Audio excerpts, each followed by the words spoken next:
오늘 계시록 17장 12절부터 18절까지의 말씀을 읽었는데 그 내용이 좀 길기는 합니다만은 이제 12절은 뭐 지난 시간에도 다 이제 거의 상고했던 내용 중에 이제 포함이 되는데 내가 보던 열 뿔은 열왕이니 아직 나라를 얻지 못하였으나 다만 짐승으로 더불어 임금처럼 권세를 일시 동안 받으리라. 이것은 이제 일곱 번째 머리인 열뿔 짐승을 말하고 있는 것이죠.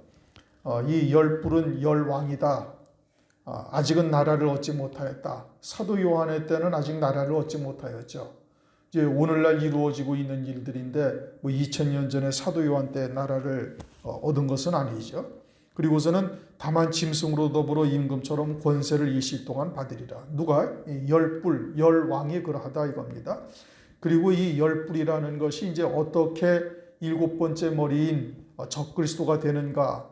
이제 그 가운데 작은 뿔이 등장을 하고 먼저 세 뿔이 뿌리까지 뽑히고 나머지 일곱 뿔도 이제 이 작은 뿔에게 모든 권세를 이양함으로 이제 적그리스도가 등장하게 되죠. 이것은 요한계시록에서 나와 있는 것이 아니라 다니엘서 7장, 다니엘서 8장을 통해서 우리가 이제 알 수가 있는 내용인 겁니다.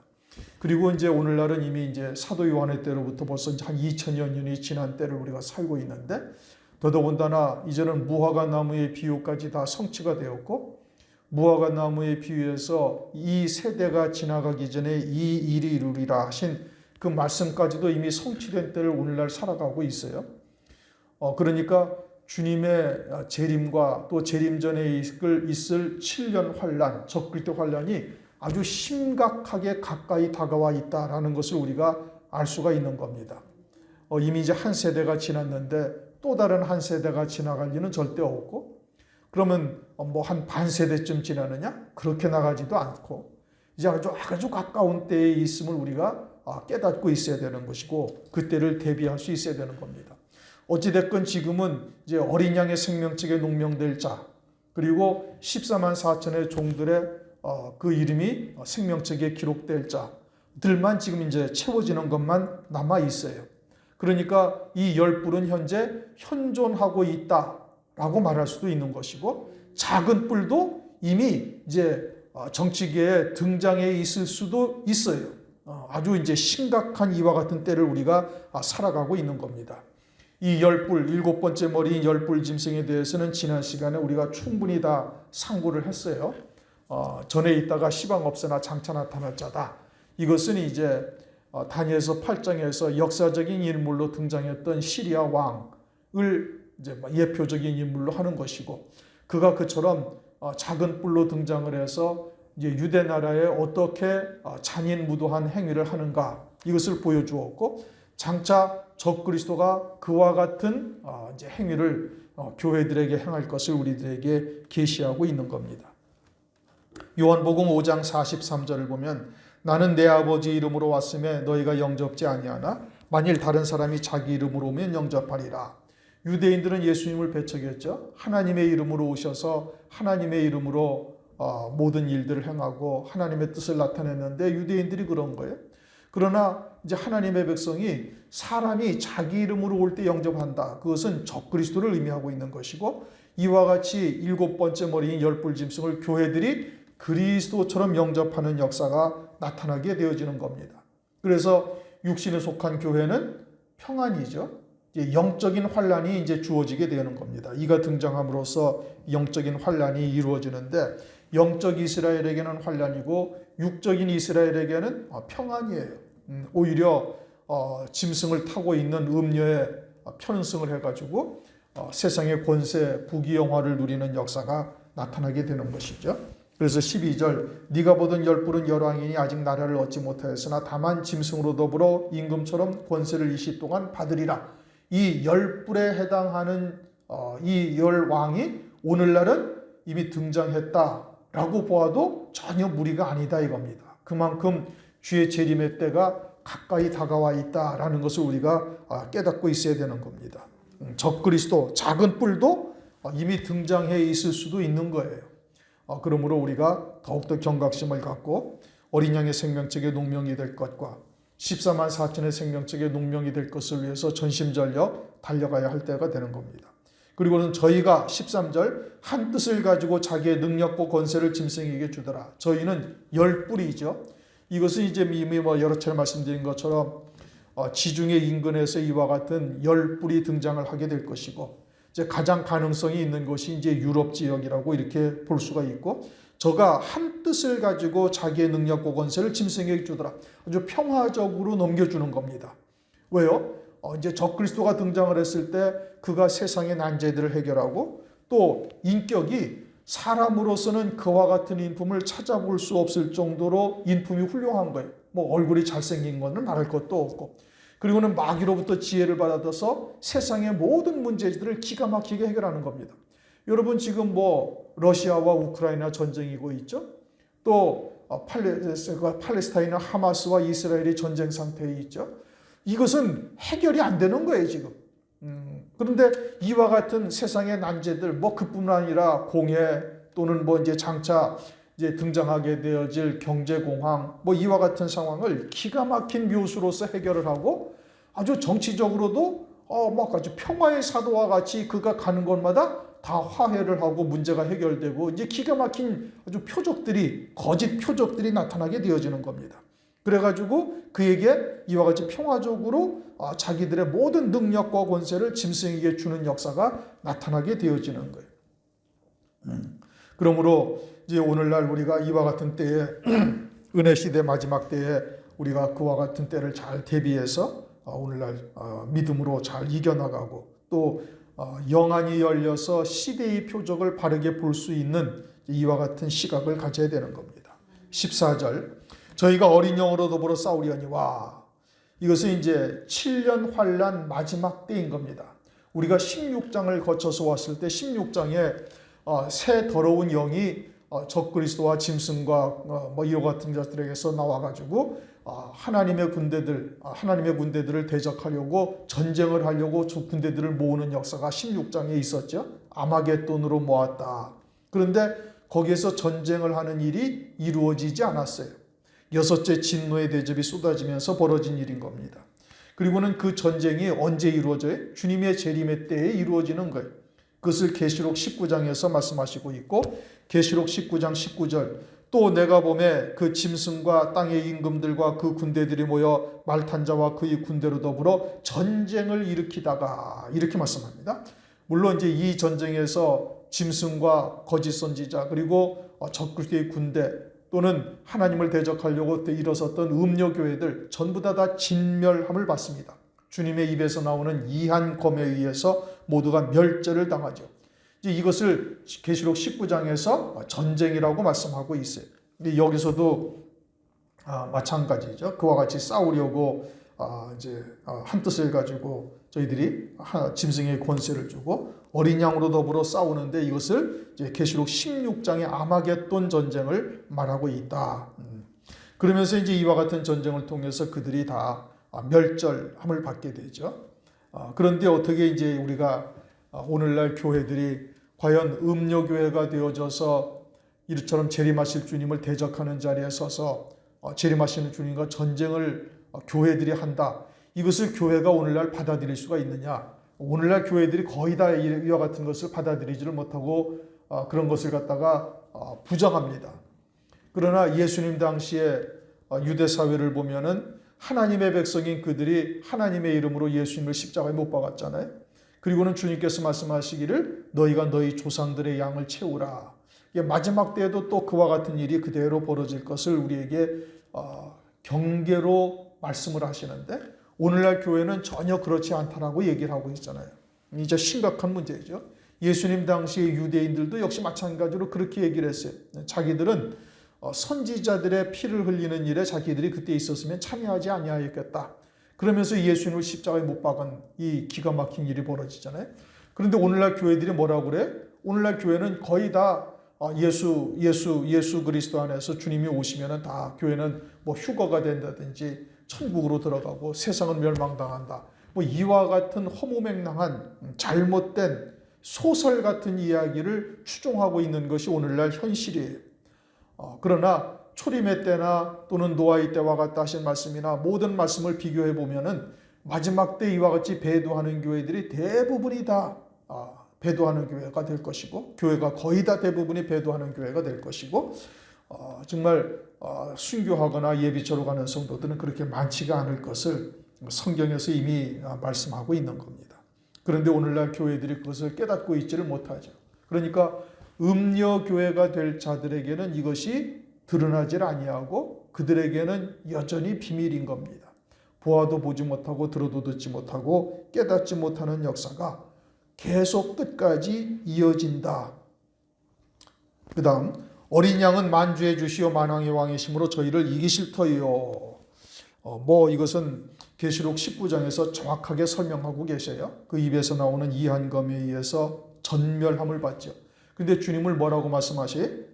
만주의 주, 만왕의 왕. 만주의 주라는 것은 심판의 성격을 띠고 있는 겁니다. 만유의 주권자가 되시는데 그러한 모든 만유가 하나님의 뜻에 순종하고 있었는지를 심판하시는 겁니다. 특히 하나님의 자녀들이죠. 그리고 만왕의 왕이라는 것은 이제 첫째 부활한 성도들과 함께 오실 때 주님이 만왕의 왕이 되시는 것이고, 첫째 부활한 성도들이 만왕 중에 한 왕이 되어져서 주님에게 붙은 자가 되죠. 지금 그 뒤에 있는 말씀이 그죠. 또 그와 함께 있는 자들 곧 부르심을 얻고 빼내심을 얻고 진실한 자들, 이들이 첫째 부활의 영광을 입은 성도들인 겁니다. 그들은 아벨 이후 환란의 때 예수의 증거와 하나님의 말씀을 인하여 순교한 성도들을 말하는 거예요. 계시록 19장 14절 하늘에 있는 군대들이 희고 깨끗한 세마포를 입고 백마를 타고 그를 따르더라. 주님의 귀를 따르는 백마를 타고 희고 깨끗한 세마포를 입은 성도들이 있는데 이들이 첫째 부활한 성도들인 겁니다. 그들이 하늘에 있는 군대라고 이야기를 하니까 일반적으로 요한계시록을 해석을 하는 데서 전부 이들을 천사다, 하늘의 군대라니까 천사다 이렇게 이야기를 하는데 그렇지가 않습니다. 이스라엘을 하나님의 군대라고 이미 출애굽기에서도 말씀하고 있죠. 그러니까 천사들은 또 이처럼 부르심을 입고 빼내심을 얻고 진실한 자들이라고 말씀하지 않습니다. 천사는 영적인 존재예요.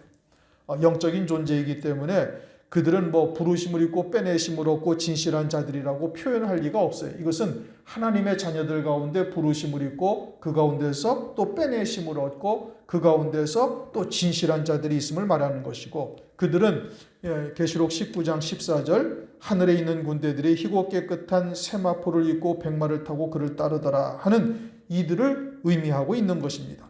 고린도전서 15장 23절에도 그러나 각각 차례대로 되리니 먼저는 첫 열매인 그리스도요 다음에는 그리스도가 강림하실 때 그에게 붙은 자요 라고 말씀하고 있어요.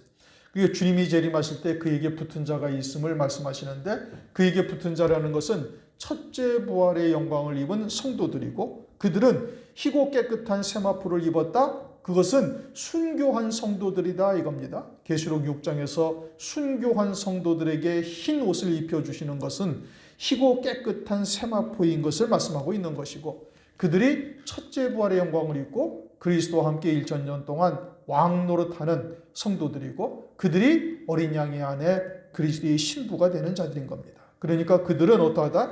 부르심을 입고 빼내심을 얻고 진실한 자들이다 이렇게 말씀하시죠. 부르심을 입었다. 그러면 이 마지막 때 예수 그리스도를 믿는 모든 자들이 다 부르심을 입은 것이 아니냐? 그렇게 볼 수가 없는 것이죠. 이거는 첫째 부활의 영광을 입는 성도들을 의미하고 있는데, 그들의 부르심을 입었다라는 것은 마지막 환란을 통해서 이루실 구원의 말씀을 듣고 깨닫고 믿음으로 받은 자들이에요. 다시 말하면 요한계시록의 말씀을 듣고 환란을 통해서 이루실 구원의 세계를 보고 있는 자들이 부르심을 입은 겁니다. 다른 말로 하면 영광의 복음, 영원한 복음으로 부르심을 받은 것이죠. 그것이 이 마지막 때에 부르심을 받았다라는 증거가 되는 것이고, 그 가운데 빼내심을 입었다라는 것은 그 영광의 복음, 요한계시록의 말씀을 들었다 해서 모두가 다 빼내심을 받는 것은 아니죠. 그 가운데 빼내심을 얻었다라는 것은 아주 쇠풀무와 같은 담금질을 통해서 정금과 같은 믿음으로 섰다라는 것을 의미하고 있는 겁니다.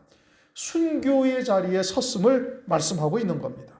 그리고 진실한 자들은 이기리라. 여기서 진실하다라는 이 헬라어가 계시록 3장 13절 아멘이시오 충성되고 참된 증인이시오 할 때 충성되고라는 것과 같은 단어인 겁니다.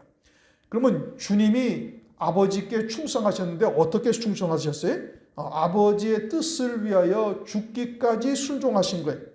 그와 같이 하나님의 말씀을 그대로 믿고 죽기까지 순종하는 자들이 진실한 자들인 겁니다.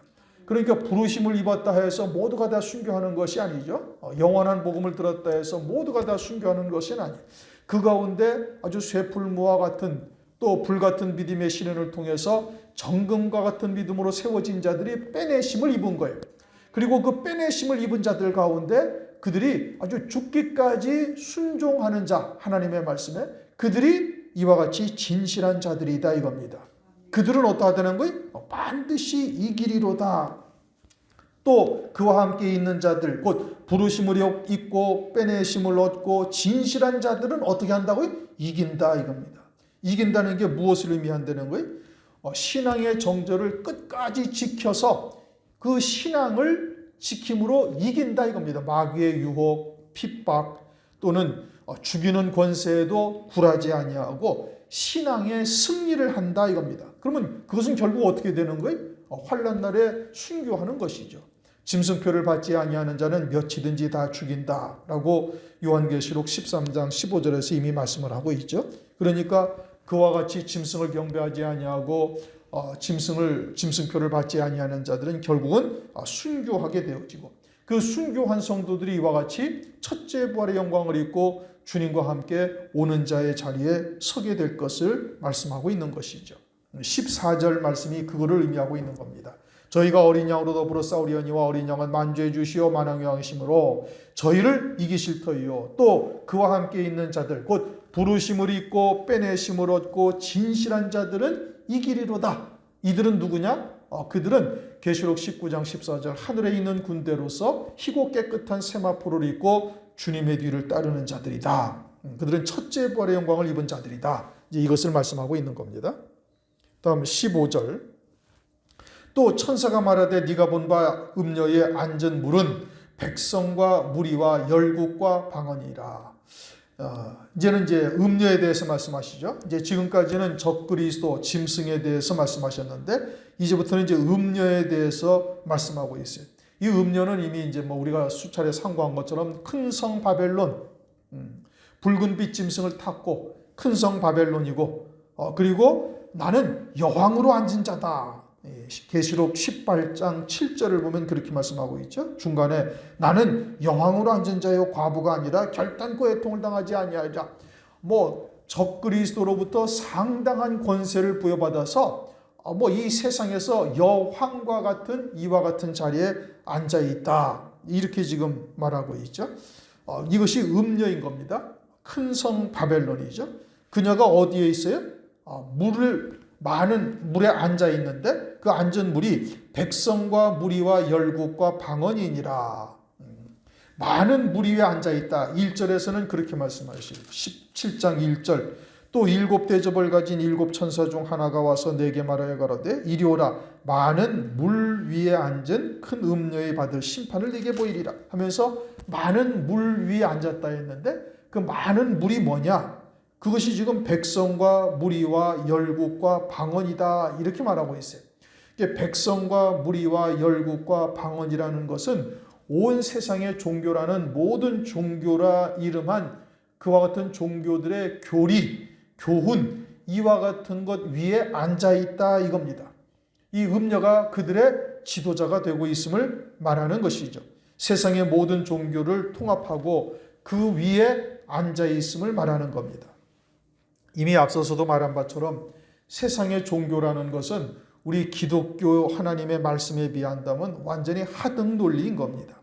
그러니까 그들 위에 앉아서 통치하게 되고 있음을 말씀하고 있는 것이죠. 그것을 위해서 오늘날 종교 일치 운동을 벌이고 있는 것입니다.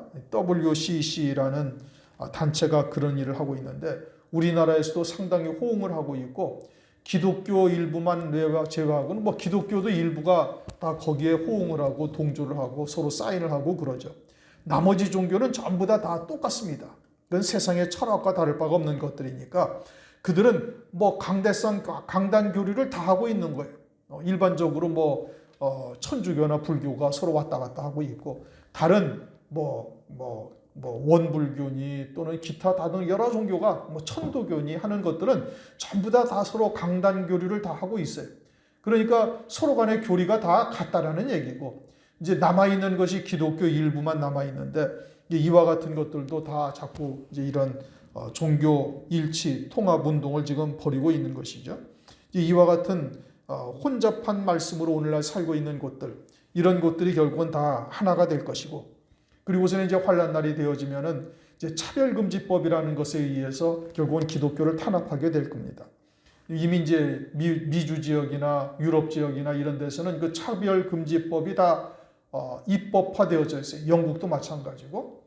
그래서 차별금지법이라는 것은 뭐냐? 그것은 이제 뭐 겉으로 드러난 것은 성소수자들의 인권도 보호하자라는 취지로서 하고 있는 거예요. 이 민권운동가들이 또는 이제 진보적 성향을 가진 정치가들이 이제 그런 것을 주장을 하는데, 실상은 뭐냐? 그것은 이제 다른 종교도 다 구원의 도가 있다라고 인정을 해야 된다. 왜 기독교만 예수만 구주라고 고백을 하고 예수 외에는 구원이 없다고 얘기를 하느냐? 이런 것들을 갖다가 잡아놓기 위해서 만드는 법입니다.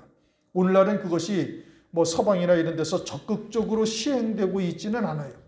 그러나 그와 같은 법이 다 제정이 되어져서 이제 장차 거짓 선지자가 등장하되어지면 그 법으로 인해서 이제 신앙의 정절을 지키는 자, 오직 예수, 오직 재림하신 그리스도를 소망하는 자들이 목배임을 받게 되는 겁니다.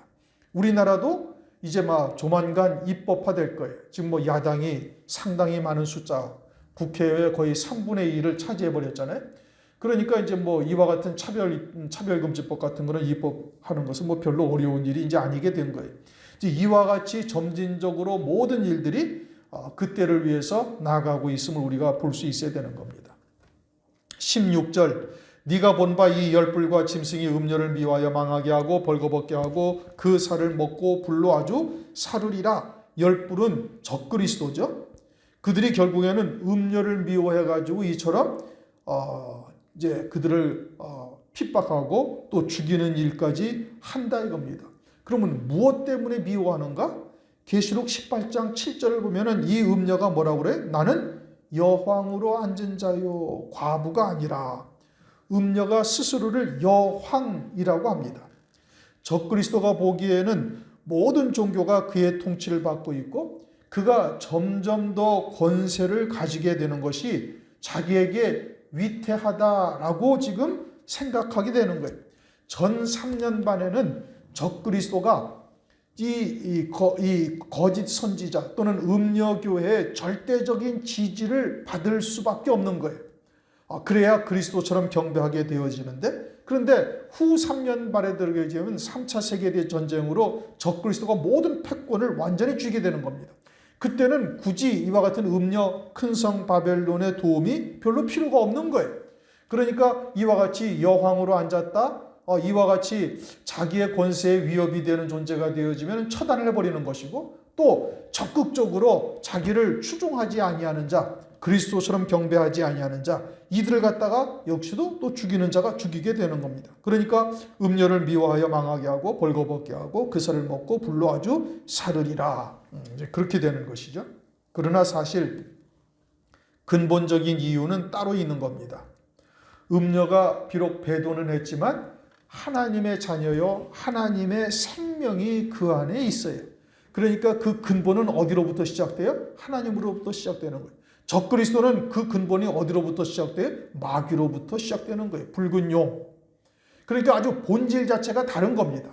그러니까 이와 같은 기회를 틈타서 음녀를 짓밟고 그들을 갖다가 이와 같이 잡아먹고 불로 사르는 역사를 이루게 되어지는 겁니다. 그러니까 음녀는 그저 전 3년 반 기간 동안 잠시 부귀영화를 누리게 되는 것이고, 후 3년 반 들어서는 짐승으로부터도 미움을 받고 하나님으로부터 진노의 심판을 받는 이 기가 막힌 일이 벌어지는 거예요. 그런데 이 음녀가 될 자들이 오늘날 그와 같이 환난 가운데 이루어질 일들을 압니까? 전혀 모르는 거예요. 그들에게는 비밀이에요. 이게 요한계시록이 풀리지도 아니하고 요한계시록을 알 수도 없고, 또 이와 같은 말씀을 들어도 깨닫지를 못하는 거예요. 뭐 지난번에도 말씀드렸던 것처럼 작년인가 재작년인가 필리핀에 11월 달에 가서 집회를 할 때 그 선교사가 성경을 한 100독을 했어요.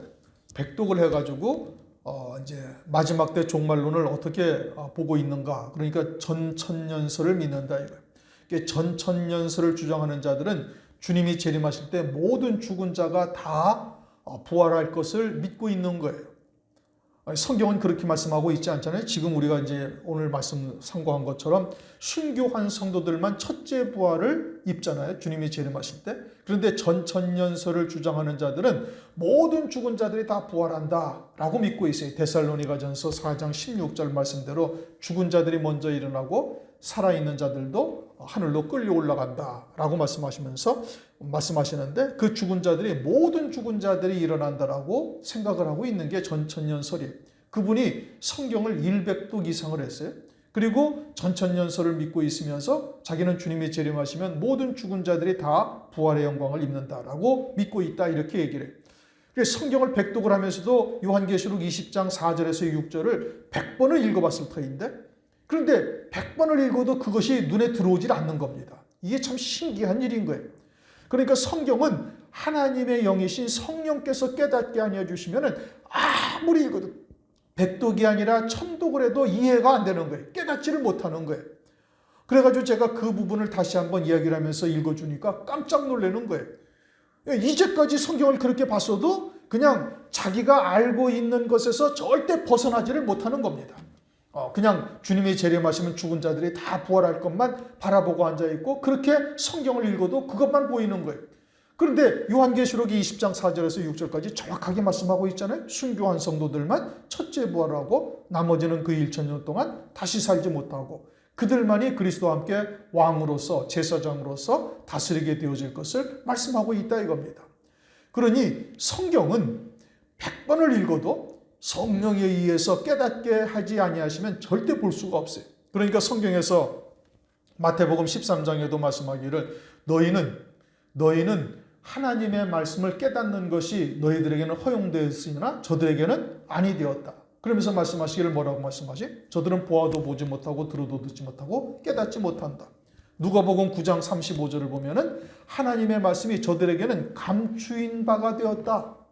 그러니까 하나님께서 열어주지 아니하시면 도무지 읽어도 알지도 못하고 또 증거를 해줘도 듣지를 못한다 이겁니다.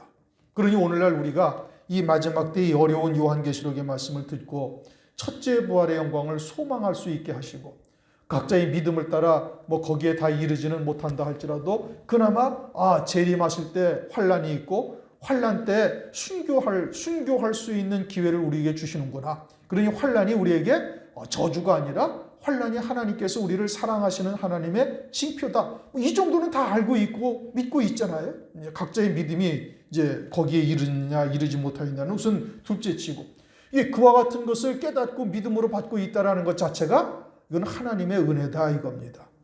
그러니 음료교회에게는 요한계시록이 어때? 비밀이에요. 아무리 읽어도 보이질 않아요. 그리고 우리가 증거를 해줘도 그 사람들은 받아들일 수가 없어요. 깨달을 수가 없다 이겁니다. 이미 화인 맞은 자가 되어져 있는 거예요. 사람의 계명을 쫓아서 악한 영에 딱 붙들려 있어가지고 들어도 듣지를 못하는 겁니다. 그게 신기한 일인 거예요. 진리가 사람의 지혜나 사람의 지식으로 들을 수 있는 것이 전혀 아니기 때문에 그런 겁니다. 17절 하나님이 자기 뜻대로 할 마음을 저기에게 주셨다. 누구에게 주셨어요? 적그리스도 7번째 머리인 열불짐승에게. 뭘 줬어요?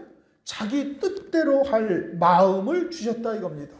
그럼 어떻게 안 되는 거예요? 권세를 가지고 이와 같이 음료를 짓밟고 불로 사르고 그 살을 먹고 또 하나님의 택한 백성들을 환난 날에 순교케 하고 죽이는 역사를 이루고 그렇게 해서 하나님의 백성들을 순교케 해서 첫째 부활의 영광에 이르게 하시는 것이 하나님의 뜻이에요. 그리고 그 하나님의 뜻을 위하여 저들에게 이와 같이 하나님께서 자기들의 뜻대로 할 마음을 하나님께서 그들에게 주셨다 이겁니다.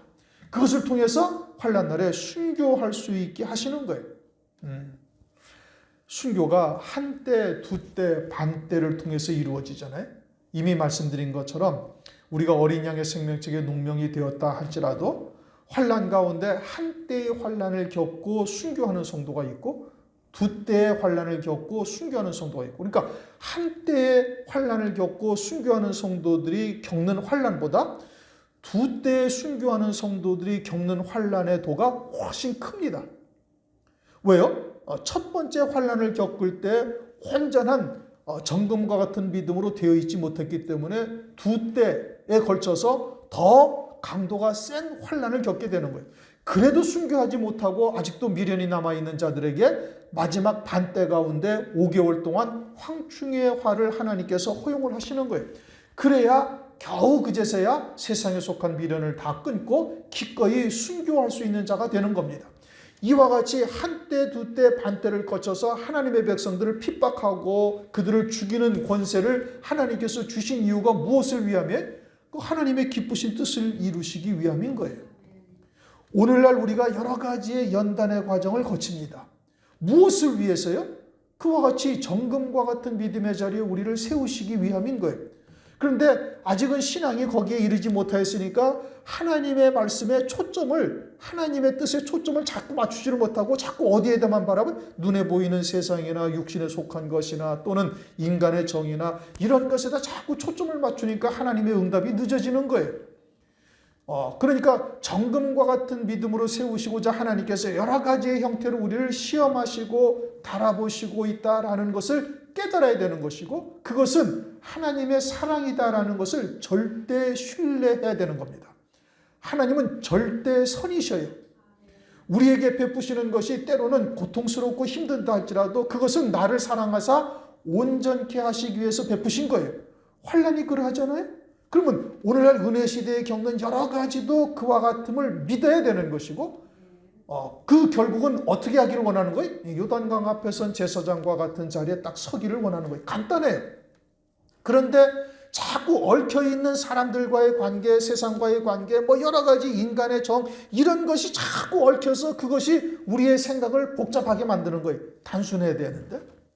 그러니까 자꾸 이제 힘이 들고 어렵고 그렇게 되어지는 겁니다. 환난이 무엇을 위해서 있어요? 간단하다니까요. 택하신 자들을 순교케 하시기 위해서 있는 거예요. 그리고 왜 한때, 두때, 반때를 거쳐서요? 우리가 순교할 만한 믿음의 자리에 온전히 이르지 못했기 때문에 그러는 거예요. 어린 양의 생명책이 이미 농명된 자들이잖아요. 그럼에도 불구하고 세상이 주는 여러 가지 미혹이나 또는 세상이 주는 안락함이나 편안함이나 이런 것에 다 젖어 있는 거예요. 순교 성도로 할지라도. 그러니까 환난 가운데 한때, 두때, 반때를 거쳐서 한때의 환난, 두때는 더 크게 환난을 하나님께서 주시고, 그래도 안 되니까 반때에 황충의 환난을 주시는 거예요. 무엇을 위해서? 순교하게 하기 위해서. 그러면 오늘날 은혜 시대에 여러 가지 겪는 우리가 연단의 과정은 뭘 위해? 똑같다니까요. 그런데 자꾸 생각을 어디에다 두고 있어요? 사람과의 관계 또는 세상에서의 어떤 여러 가지의 환경들, 이런 것들이 자꾸 복잡하게 얽혀지는 거예요. 단순하게 생각을 하셔야 되는 겁니다. 하나님 앞에 순전한 마음을 가지고 단순하게 하나님 앞에 나가서 하나님의 뜻에 순종하게 되어지면 오히려 하나님께서 그것을 훨씬 더 기뻐하시는 겁니다. 그러니 우리가 하나님의 뜻대로 할 마음을 저희에게 주사, 누구에게? 짐승에게 한 뜻을 이루게 하시고, 어떤 뜻? 하나님의 뜻을 이루게 하는 거예요. 오늘날 은혜 시대에도 똑같다니까요. 무엇을 이루어요? 하나님의 뜻을 이루게 하는. 하나님의 뜻은 뭐예요? 우리가 속히 어린 양의 생명책에 농명될 것을 바라시는 거예요. 우리가 온전한 산제사, 산제물로 하나님 앞에 드려지기를 바라시는 거예요. 그 뜻을 이루기 위해서 마귀에게 우리를 갖다 붙이시는 거예요. 똑같다니까. 똑같단 말입니다. 하나님이 자기의 뜻대로 할 마음을 저에게 주사 한 뜻을 이루게 하시고, 저희 나라를, 어떤 나라? 하나님의 나라를 그 짐승에게 주게 하시되. 왜 주셨어요? 순교케 하기 위해서. 그래서 어디까지 하나님의 말씀 이루게 한다? 하나님의 말씀이 응하기까지 하심이니라. 환난 날에 하나님의 말씀이 응하는 것은 뭐예요? 택한 성도들로 하여금 순교하여 그들로 하여금 어린 양의 안에 그리스도의 신부, 첫째 부활의 영광을 입게 하는 거예요. 이게 하나님의 뜻이, 말씀이 응하기까지가 되는 거예요. 그러면 은혜 시대는 어때요? 은혜 시대도 똑같다니까요. 은혜 시대도 하나님께서 마귀에게 허락하시죠. 우리로 하여금 여러 가지 육시에 속한 것 또는 세상에 속한 것으로 인해서 연단하고 또는 당금질하시고 저울로 달아보시는 이유도 똑같은 겁니다. 그래서 무엇을 이루는 거예요? 하나님의 뜻이 응하기까지 그와 같이 마귀에게 우리를 붙이시는 거예요. 그러면 하나님의 뜻이 무엇인지를 우리가 어떻게 하는 거? 이미 다 알고 있는 거예요. 간단한 건데 말씀드린 것처럼 여러 가지 얽히고 설킨 문제들에 의해서 그것이 복잡해지고 그리고는 이제 가능한 한 육신의 편안한 길을 자꾸 쫓아가다 보니까 하나님의 응답이 늦어지게 되어지는 겁니다. 그러나 하나님의 뜻은 반드시 이루어진다. 우리를 향하신 하나님의 뜻은 하늘에서 이룬 것처럼 땅에서도 반드시 이루어지는 거예요. 그것을 절대 잊어서는 아니 되는 겁니다. 18절 또 네가 본 바 여자는 땅의 임금들을 다스리는 큰 성이라. 큰 성이 뭐예요? 바벨성. 큰 성 바벨론. 그리고 그가 뭘 다스리고 있어요? 땅의 임금들을 다스린다 이겁니다. 땅에 속한 자들의 임금으로 군림하는 자들을 다스리고 있는 거예요. 주의 종들인 겁니다. 목사들. 근데 교회를 마치 자기의 왕국으로 만들고 있고 그리고 자기가 하나님의 큰 종인 것처럼 이제 이야기를 하죠.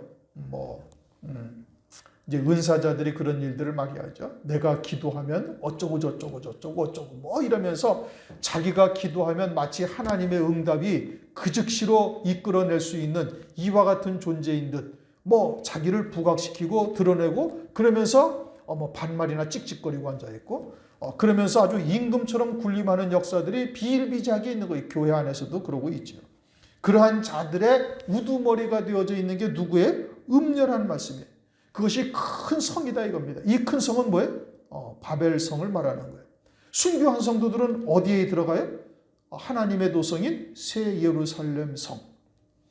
환난을 통해서 우리에게 나타나는 그 길이 새 예루살렘 성에 이르는 길과 큰 성 바벨론에 이르는 길로 나타나는 거예요. 다른 길은 없어요. 물론 이제 휴거 성도도 있죠. 그러나 하나님의 말씀의 초점은 어디에 있어요? 어린 양의 안에 그리스도의 신부에게 있는 거예요. 주님이 처음 표적을 갈릴리 가나의 혼인잔치에서 표적을 베푸셨잖아요.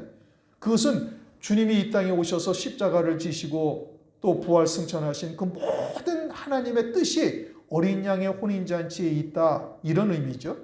그러니까 이 환난을 통해서 이루실 뜻도 그거예요.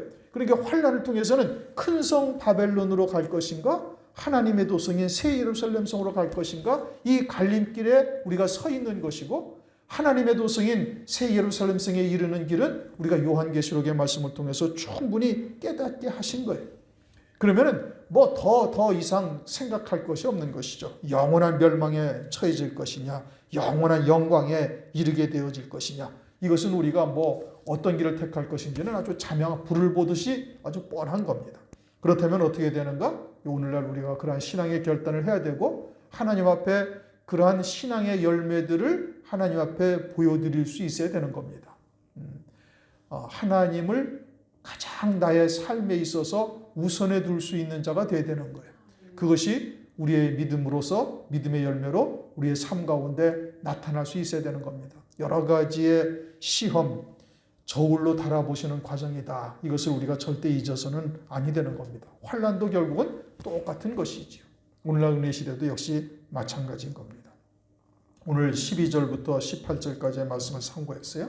내용은 좀 길지만 핵심적인 내용들은 이미 충분히 이제 말씀을 드린 겁니다. 우리가 이와 같은 하나님의 뜻을 잘 깨닫고 환난이 되기 전 어린 양의 생명책이 농명이 될 것을 위해서 부단히 달려가야 되고 그리고 이제 더 나아가서는 주의 재림의 길을 예비하는 종으로서 쓰임받기 위해서 하나님 앞에 아주 간절하게 기도하시고 또 오늘날 겪고 있는 여러 가지의 우리의 시험 또는 하나님의 달아보심에 부족함을 보이지 않기 위해서 하나님의 뜻을 구하고 또 믿음으로 나아갈 수 있기를 주님의 이름으로 축원합니다. 기도합니다. 하나님 아버지 감사합니다. 오늘 요한계시록 17장의 말씀을 통해서 환난을 통해서 이루실 하나님의 뜻과 적그리스도에게 그와 같은 권세를 주시는 이유가 무엇인지 또 오늘날 은혜 시대에도 우리를 여러 가지로 달아보시는 저울에 달아보시는 하나님의 이와 같은 시험이 우리에게 무엇을 위함인지 오늘 살펴볼 수 있게 하심을 감사를 드립니다. 우리가 세상과 또는 인간의 정과 여러 가지에 복잡하게 얽혀 있는 것들에서 벗어나서 오직 하나님의 나라만 바라볼 수 있는 자로 설 수 있게 도와주시고, 우리에게 다가오는 여러 가지의 현실들을 믿음의 눈으로 볼 수 있는 자 될 수 있도록 은혜를 더하여 주시옵소서. 그러므로 속히 어린 양의 생명책에 농명된 자 되게 도와주시고, 더 나아가서는 주의 재림의 길을 예비하는 종으로서도 쓰임받는 귀한 역사가 있게 하여 주옵소서. 감사를 드리고 예수 그리스도의 이름으로 기도드리옵나이다.